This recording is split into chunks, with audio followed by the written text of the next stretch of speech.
A woman sits alone in her bedroom at 2 a.m., eyes locked on her phone. She's scrolling, not for content, but for you, for your message, your name, your attention. Her heart jumps every time the screen lights up, but it's never you. And that's when it hits her. She's not thinking anymore. She's reacting, craving, addicted. Most men think women fall in love with good behavior, consistency, or effort. But what I'm about to tell you flips the entire idea of attraction upside down. Women don't get addicted to men. They get addicted to the chemical storm a man creates inside their brain. A storm she can't control, a storm she didn't see coming, and once it starts, she can't walk away. This is the addiction no one talks about. And brother, you've probably created it in a woman without even knowing. Here's the truth modern society hides. A woman's emotional system isn't built for constant stability. It's built for stimulation.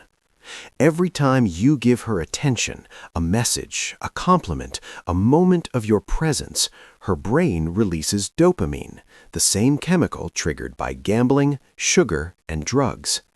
But here's the part that traps her.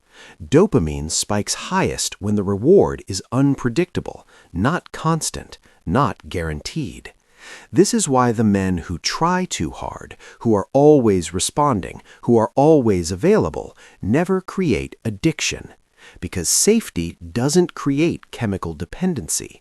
Uncertainty does. It's biology, not romance, not morality, not the lies Disney sold her. Women bonded with the men who gave them emotional impact, not emotional comfort. Every addiction has a beginning, a first dose. For women, it's the moment you become unpredictable. You text her, she feels excitement. You disappear, she feels withdrawal. You return, she feels relief. You stay mysterious, she feels obsession. This loop is called the anticipatory dopamine cycle, the strongest psychological bonding pattern known in human relationships. It's not your looks, not your money, not even your energy. It's the emotional rhythm you create without trying. Women don't get addicted to certainty. They get addicted to the man who keeps their emotions alive. And once they taste the spike withdrawal pattern, their brain begins to see you not as a person, but as a source, a supplier, an emotional dealer, something they chase. Let me show you how this plays out in real life. Case study number 1, the perfect guy she leaves. She dates a man who treats her perfectly. He texts back instantly. He gives her full presence. He's always predictable, always safe. 3 months later, she's bored. Not because he's wrong, but because her brain gets no spikes. Case study number 2, the situationship she can't escape. The man who doesn't text consistently, the one who has boundaries, the one she can't fully read, becomes the one she thinks about at night.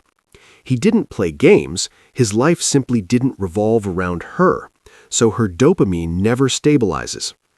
Case study number 3, the emotional dealer. There's always that one guy she keeps returning to, not because he's the best man, but because he's the only one her emotions can't predict. He becomes a habit, a craving, a psychological pattern. Women confuse this with love, but it's not love. It's withdrawal. Here's the uncomfortable reality. Women don't choose what they get addicted to. Their biology does.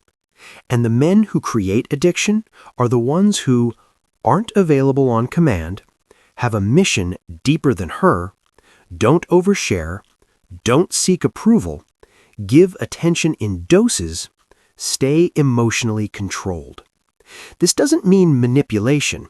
It means masculine emotional discipline creates intensity.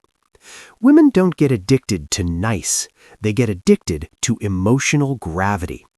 The gravity of a man who can walk away, The gravity of a man with a life that doesn't revolve around them. The gravity of a man who triggers their primal wiring, not their modern ideology. Let's bring it all back. Women, don't get addicted to your face, your words, or your personality. They get addicted to the internal chaos you unknowingly awaken, to the emotional storm your presence creates, to the craving their own brain manufactures.